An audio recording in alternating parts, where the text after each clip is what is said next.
Bonjour à toutes et tous et bienvenue dans cette vidéo explicative pour façonner sa propre bague en cire perdue. Si vous êtes là, c'est que vous avez soit récemment acheté un kit ou encore mieux reçu celui-ci pour Noël. Du coup, ce petit tutoriel vous permettra de saisir pas à pas les étapes pour arriver à votre résultat final. Pendant que je vous introduis cette vidéo, vous pouvez voir des images des ateliers que nous faisons régulièrement. Euh, N'hésitez pas à vous inscrire sur notre Instagram ou à travers notre newsletter pour être au courant des prochaines dates. On s'y amuse énormément et c'est la première fois qu'on lance ce kit et cette vidéo est là pour que je vous explique pas à pas ce qu'on fait d'habitude pendant les ateliers, comment façonner sa bague dans la technique de bijouterie à la cire perdue. Du coup, la petite présentation du kit.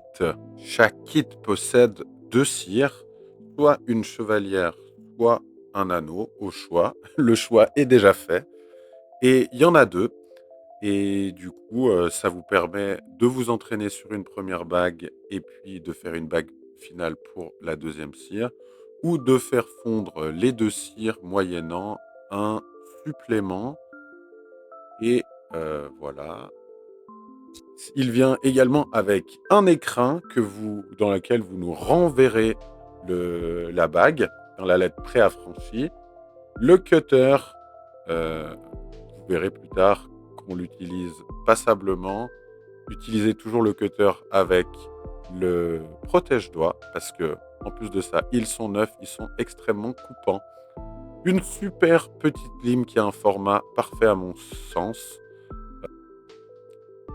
Il y a également la version bêta du fascicule. À l'heure où je filmais cette vidéo, on n'avait pas encore fini, mais vous avez un meilleur fascicule avec le formulaire de renvoi, les papiers de verre et voilà un autre angle de vue où on voit le kit en entier, où en plus on voit les papiers de verre ronds, euh, l'aiguille qui vient tant pour faire des trous que pour graver, le crayon et on voit également un petit bout de cire qui va nous servir tant à réparer la bague qu'à rajouter de la matière. Plus des outils du kit, vous avez probablement des outils à la maison qui peuvent servir, comme une grande lime par exemple, un briquet, on verra que ça peut être très utile pour donner des textures, une petite bougie ou des règles. Mais bien sûr, c'est pas obligatoire. Et du coup, on rentre dans la première phase, la phase d'ajustement du trou. Si ce n'est pas déjà le cas, certaines personnes, la bague est déjà à la bonne taille du trou, mais pour d'autres, il va s'agir de l'ajuster maintenant. Du coup, la technique que nous préconisons, c'est d'utiliser le papier de verre rectangulaire, de l'entourer autour du crayon ou autour de votre doigt et l'objectif va être de poncer l'intérieur de la bague petit à petit. Faites bien dans un sens puis dans l'autre et puis, il va falloir tester, heu, la bague jusqu'à arriver au trou qui vous sied parfaitement. Alors ça peut être un peu long, hein, il faut pas être pressé, mais normalement vous avez une bague qui est déjà plus ou moins à votre taille. Là, on voit qu'elle rentre, mais difficilement. Alors il faut bien partir du principe que les doigts changent en fonction de la température. Ou s'il fait froid, plutôt les doigts plus fins et s'il fait chaud, plutôt plus gonflés. Et du coup, là, on voit que j'utilise à présent des papiers de verre ronds et je vais utiliser petit à petit des papiers de verre de plus en plus fins afin d'enlever toutes les marques qu'il y a à l'intérieur de la bague. L'objectif, c'est de se retrouver avec une bague lisse complètement à l'intérieur avec la bonne taille de doigt.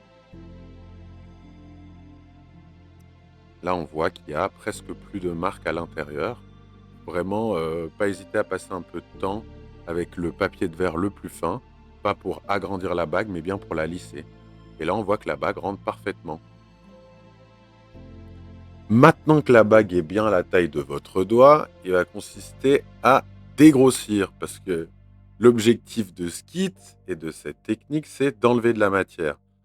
Alors avant tout, il va falloir bien décider ce que vous voulez. Vous avez possibilité de dessiner, etc. Moi, pour cette bague, j'ai décidé de faire une bague relativement organique en forme de vague. Du coup, il va falloir enlever de la matière tant en largeur qu'en épaisseur, comme je vous montre là avec le crayon, en faisant, pour mon cas, des vagues. Alors, pour enlever de la matière, deux techniques, la lime et le cutter. Commençons par le cutter. L'objectif, c'est vraiment d'enlever des bouts petit à petit. Surtout, surtout pas des grosses entailles. Comme je vous l'ai déjà dit avant, 2 à 4 heures, il faut bien les prévoir. Et là, comme vous voyez, des petits bouts s'enlèvent. Je vais même faire un arrêt sur image, comme ça, vous voyez bien. C'est l'objectif, c'est ça, c'est d'avoir des tout petits bouts bleus transparents. Et du coup, après, là, vous commencez, il faut bien le faire en largeur et en épaisseur ou en hauteur, comme vous voulez. Et voilà, il faut y aller petit à petit.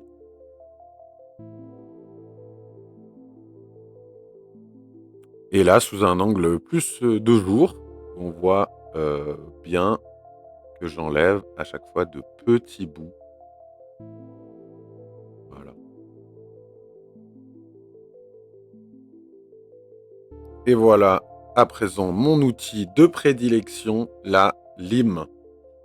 J'en profite pour dire que utilisez bien le protège-doigts quand vous utilisez le cutter, ce qui n'est pas utile pour la lime. Voilà, la lime, le principe est dans le nom, il va s'agir de limer. Et du coup, vous pouvez la prendre dans les deux sens, comme ceci. Alors l'idéal, c'est toujours d'aller dans un sens. Là, je vais dans deux sens. Il y a plusieurs manières d'utiliser la lime, hein. Vous pouvez la poser et travailler la bague dessus. Toujours tenez bien la bague dans tous les points possibles pour pas créer de pression. Voilà, vous voyez comme je tiens la bague là, je remplis bien le trou afin d'éviter qu'elle casse. Mais la manière dont vous voyez là en accéléré, pour moi, c'est la meilleure manière de faire les choses. Voilà, comme ceci. Si possible, si vous voulez vraiment vous la jouer professionnelle de la bijouterie, toujours aller dans le même sens, de bas en haut, de bas en haut, comme ceci. Voilà. Et bien également sur la largeur.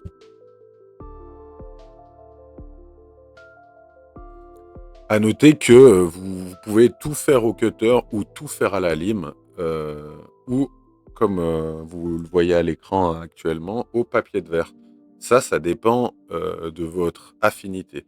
Personnellement, je sais que moi, je travaille énormément avec la lime. Je trouve que c'est plus facile pour maintenir une harmonie, mais après, c'est vraiment des styles de bagues, et cetera. Et puis, il faut vraiment que vous fassiez des tests jusqu'à trouver l'outil ou les outils qui vous conviennent. Nous, ce qu'on préconise, c'est vraiment de commencer avec le cutter pour dégrossir et puis après venir avec la lime et le papier de verre.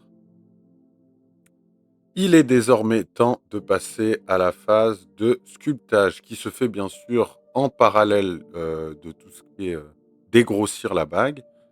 Et là, comme je vous l'ai dit au début, moi, mon objectif pour cet anneau, c'est de faire des vagues. Du coup, je vais creuser plus intensément, de manière aléatoire, hein, pour vous dire la vérité, dans cette cire, afin justement de dessiner les vagues. Et après vous, vous faites comme vous le sentez. Il faut vraiment partir d'un design dans votre tête et puis petit à petit, allez-y réellement petit à petit. Vous n'êtes pas pressé, il faut sculpter cette bague. Du coup là, ben, comme je vous l'ai dit en parallèle, ça sculpte et ça dégrossit petit à petit afin d'arriver à quelque chose de final, on va dire, ou disons l'objectif, c'est vraiment d'arriver à une forme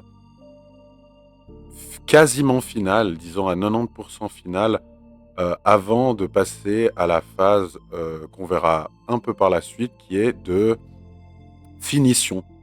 où il va être possible de faire plusieurs choses. Mais je ne spoil pas ce qui arrive plus tard.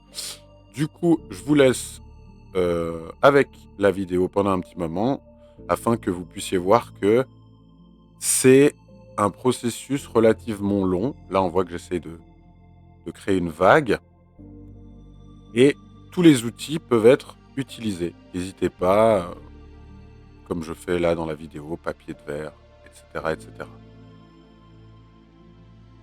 Là, on voit que j'ai relativement avancé dans le processus et il y a toute une partie, une phase de ponçage qui est très importante afin d'enlever tous les coups de lime, tous les coups de cutter qui étaient dessus. Là, on voit que la bague, gentiment, elle commence à ressembler à quelque chose.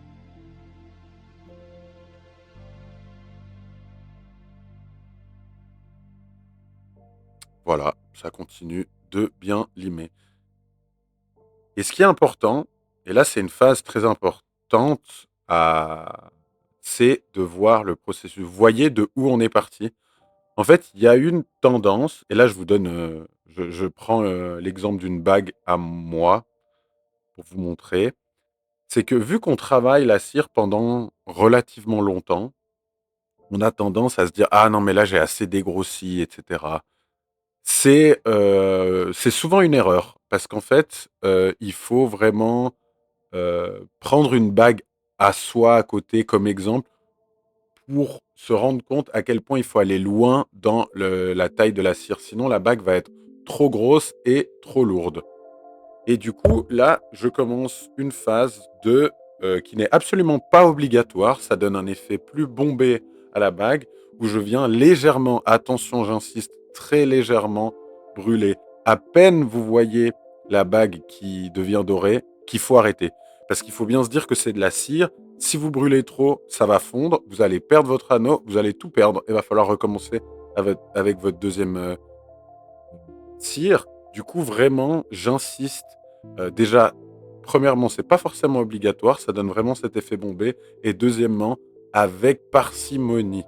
Vraiment, allez-y petit à petit. Et surtout, faites comme moi. Attendez que ça refroidisse. Là, on voit que, franchement, je la trouve très belle, cette bague. C'est une bague qui peut être finie. Moi, je l'aurais gardée comme ça. Mais pour le bien de la vidéo, je vais vous montrer des techniques de finition. Maintenant que la forme est aboutie, il y a moyen de s'amuser et de faire plein de choses. Comme par exemple, faire un trou dans votre bague. Du coup, en utilisant l'aiguille qui est à disposition dans le kit, il va falloir venir la chauffer petit à petit et percer à travers la bague. Vous verrez, faites attention, ça va très vite, ça rentre comme dans du beurre.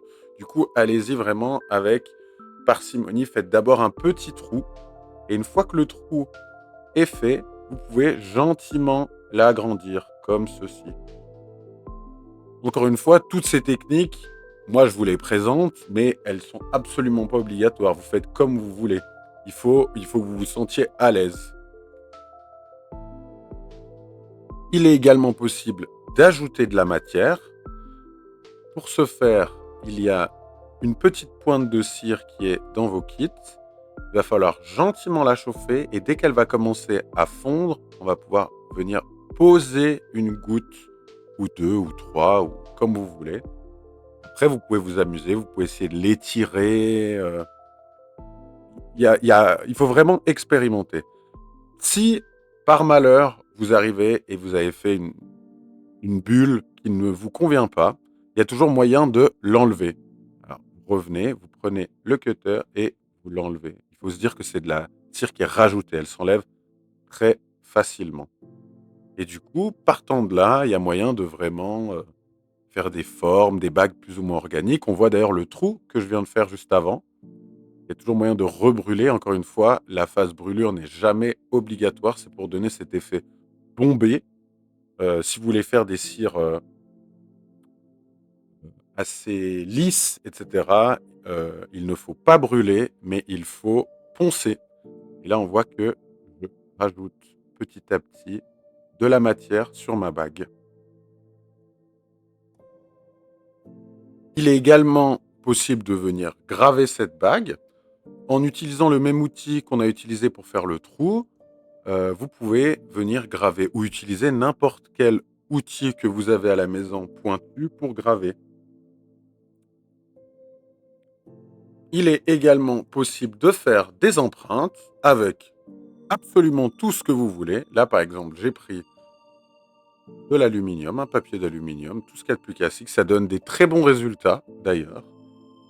Et l'objectif va être de brûler, disons de chauffer la bague. Il faut vraiment faire très attention à pas casser la bague dans ce genre de moment. Du coup, vous y allez, quitte à le refaire plusieurs fois, au début, vous y allez, vous chauffez à peine la bague, vous la tenez bien dans vos doigts, en appuyant légèrement. Il ne faut pas trop appuyer au risque de la casser. Et après, voilà, vous attendez que ça sèche gentiment. Et une fois que c'est froid, vous pouvez enlever votre tampon, ce que vous avez utilisé pour faire une empreinte, et on voit que ça a mis un marquage. Alors bien sûr, là on a l'impression que ça ressemble à rien, mais une fois que c'est en argent, le résultat est extrêmement sympa. Là j'ai pris un coquillage où je vais remontrer comment faire. Vous voyez comme je tiens la bague, elle est bien tenue, etc. Alors oui, ça brûle un peu les doigts, mais voilà. Et là je viens avec le coquillage sur la bague. Vous pouvez faire ça avec n'importe quoi, hein. Ça marche avec des empreintes digitales, etc. Avec votre doigt. Du coup, n'hésitez pas à vous amuser, mais faites bien attention. À ce stade, la bague est très fragile. Et voilà, les dernières touches finales. Il faut vraiment venir poncer ce qui reste pour avoir un rendu nickel. Et voilà la bague avec tous ces exemples de finition. Je vous le souhaite pas, mais il est possible que la cire casse. C'est d'ailleurs pour ça que vous en avez deux.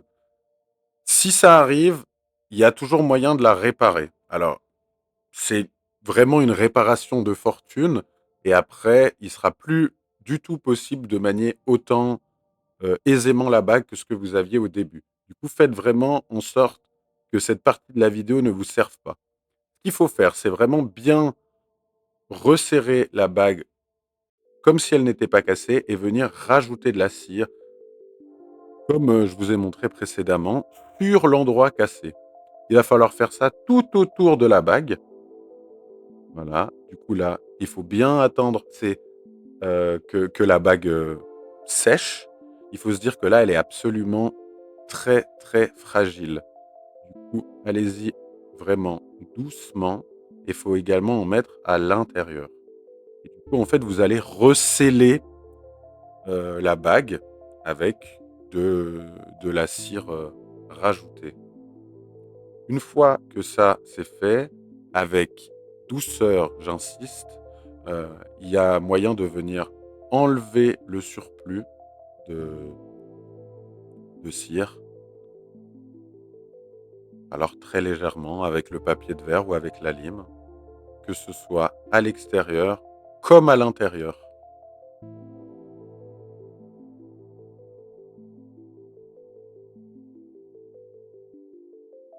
Et petit à petit, on va récupérer une bague réparée qui n'est pas l'équivalent d'une bague qui ne s'est jamais cassée, parce qu'elle est beaucoup plus fragile.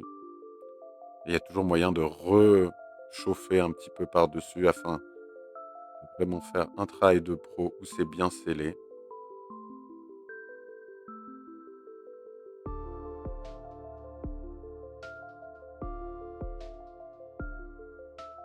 Maintenant qu'on a vu le façonnage d'un anneau, je vais vous montrer comment on façonne une chevalière.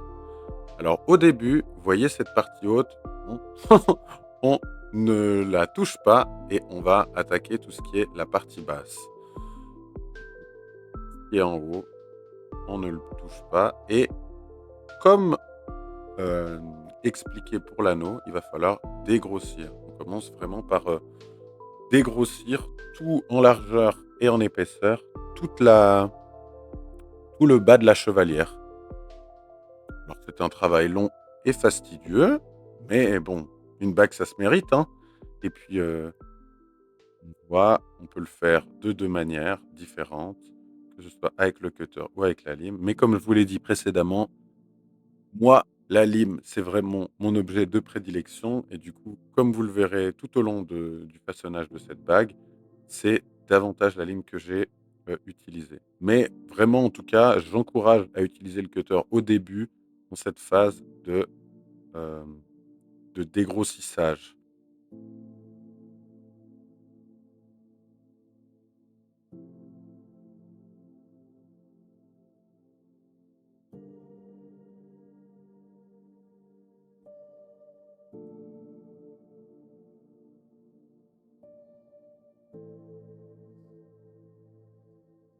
Et vous voyez que j'attaque directement tous les côtés parce que la bague est relativement épaisse. Comme je vous l'ai dit, une fois qu'on a une bague en cire, on a vraiment l'impression qu'elle est déjà, bien façonnée, mais il y a un grand travail avant d'arriver à vraiment une taille portable, heu,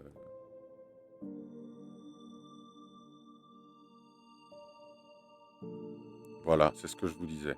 Là, on voit la bague au début, la bague au milieu et le style de bague que vous devez avoir à la fin. À noter qu'il est pas possible de faire des trop grosses bagues. On est limité à un certain poids. Du coup, je vous invite vraiment à faire amusez-vous, faites la bague qui vous fait plaisir, mais il faut bien faire attention à quand même relativement bien réduire cette bague et le saut de poids qu'il y a entre la cire et l'argent est très important. Du coup, n'hésitez pas, il faut enlever de la matière. Du coup, on voit que là, j'ai relativement avancé et que j'ai toujours pas touché le haut de la bague. Et là, on a l'impression, par exemple, que j'arrive à une phase relativement finale, mais ce n'est encore pas du tout le cas. À mon sens, là, elle est encore beaucoup trop épaisse, bien que la largeur soit bien OK. Et là, on voit que gentiment, j'attaque le haut de la cire, petit à petit. En tout cas, je donne des coups de lime qui permettent de garder cette forme de base de la chevalière et gentiment, ça va créer un joli arrondi. Ou tout du moins, pour le bas, ça va le conserver. Ce qui est plus difficile à faire, à mon sens, avec le cutter.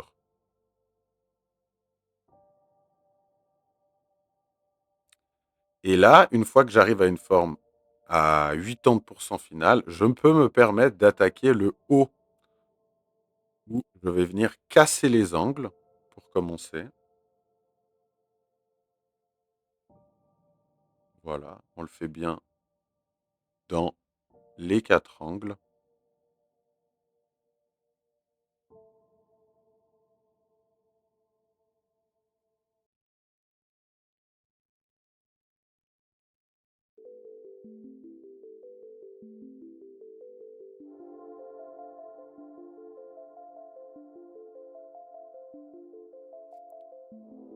Vous pouvez être également beaucoup plus précis que moi. Moi, j'aime bien y aller, en freestyle un peu, en mettant des marques. Vous pouvez directement dessiner sur la bague, noter heu, faire des entailles. Là, moi, j'ai décidé de faire une entaille qui suit la forme de du trou. Alors je viens gentiment juste montrer pour me guider jusqu'à où je peux enlever de la matière en haut. Alors bien sûr, vous pouvez d'abord, faire cette marque au crayon, puis, ou même la faire tout court au crayon. Là, j'ai décidé de le faire au cutter et de rentrer un peu plus dans le sillon avec l'aiguille afin de voir, voilà, là on voit bien mes 2 marques, jusqu'où je peux aller et de là, il faut tailler dedans, hein. Alors, je taille au début au cutter, toujours pour dégrossir, c'est plus facile et surtout ça va plus rapidement au cutter et après on vient avec la lime. Une fois qu'on arrive près de cette marque que nous venons de faire.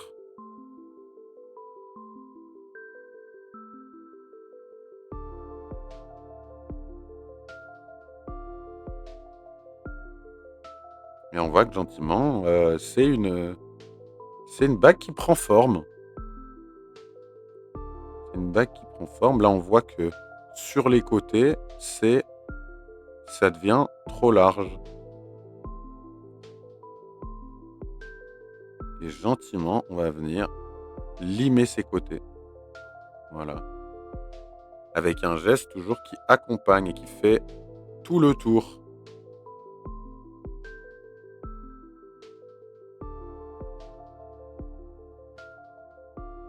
Et faites bien un côté, puis l'autre côté, puis l'autre côté. Finissez pas un côté, puis vous changez. Sinon, ça va être très difficile de garder la symétrie. Voilà. Et là, on tourne la bague et on attaque de l'autre côté.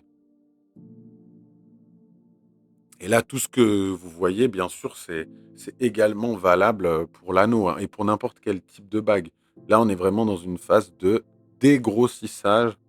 On enlève de la matière, mais l'objectif, c'est vraiment d'enlever de la matière en ayant déjà la bague finale en tête.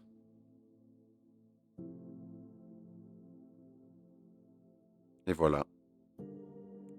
Comme déjà dit précédemment, on y va en tout autour. Dans un travail de patience,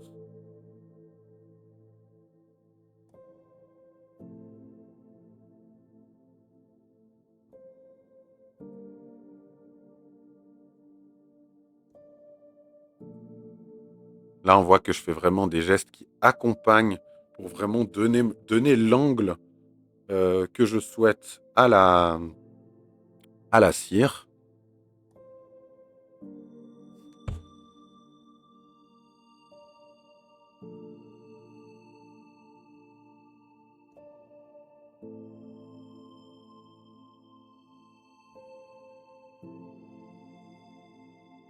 Et encore une fois, j'insiste toujours, on voit l'avancée, la bague en train de se faire, le processus.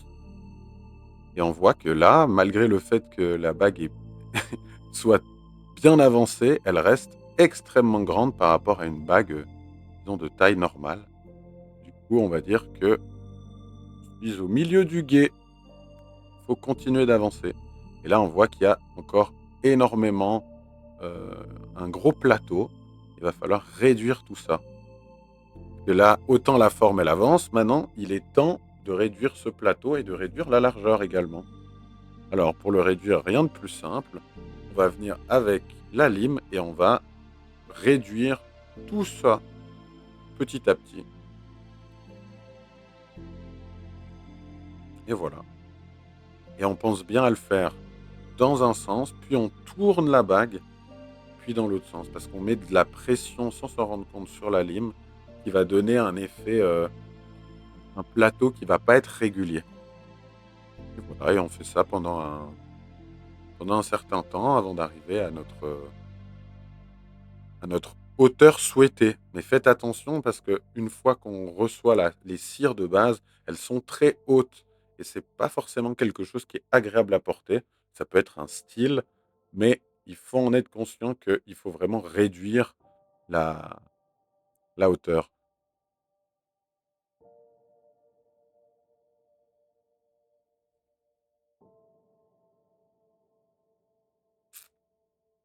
Et on continue. Je fais exprès de vous laisser des longues séquences où là je travaille une bague presque en entier, à savoir que cette bague, il m'a fallu plus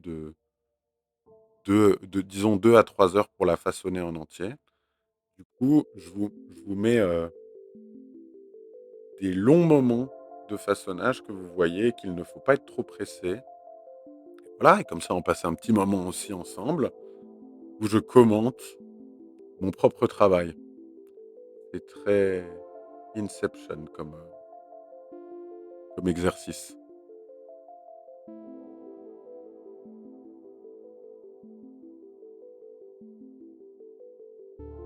Et là, on voit que je m'attaque également à la largeur de la bague, qui était pour le coup un peu trop large à mon goût. Mais encore une fois, ça dépend des styles.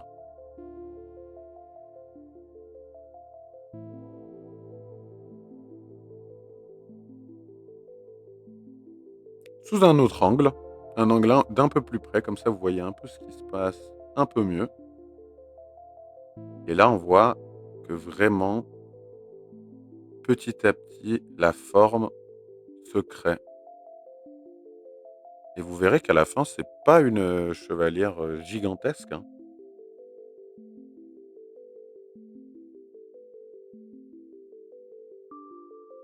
Voilà, là on arrive gentiment à quelque chose qui ressemble à ce que je cherche. Mais c'est vrai qu'elle n'est pas encore très harmonieuse à mon goût sur le haut, où il va falloir donner un angle un peu plus prononcé.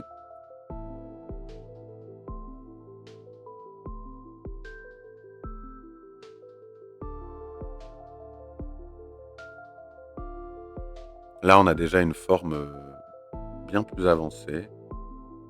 C'est plus un travail de finition des angles qui s'entame. Là, on voit que je fais vraiment le tour pour donner un angle parfait à mon... Enfin, parfait selon moi, disons, au plateau de cette chevalière.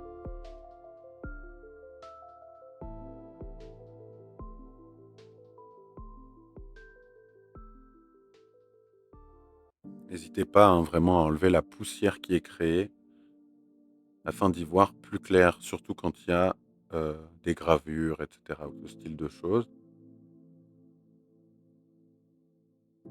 Du coup, je pense que là, il me reste plus qu'à réduire encore la hauteur du plateau. Et bien sûr, de m'attaquer à la phase de ponçage.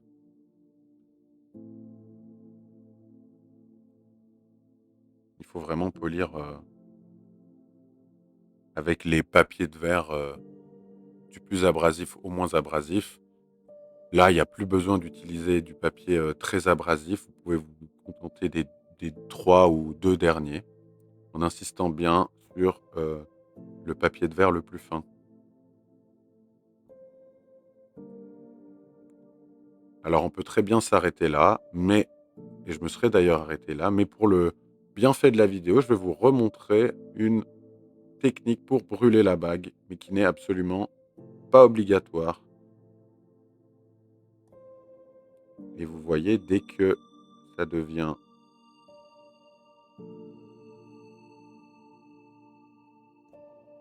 brillant comme ceci, il faut tout de suite s'arrêter.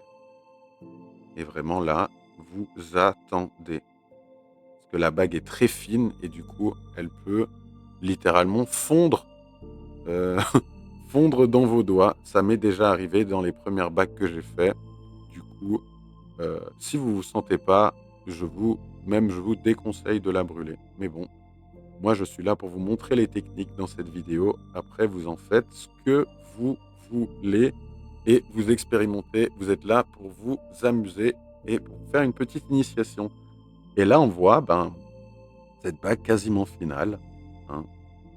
Il y a toujours moyen. Là, par exemple, si je la chauffais et je venais faire des empreintes par-dessus, vous pouvez réutiliser toutes les techniques montrées précédemment pour l'anneau pour finir cette chevalière.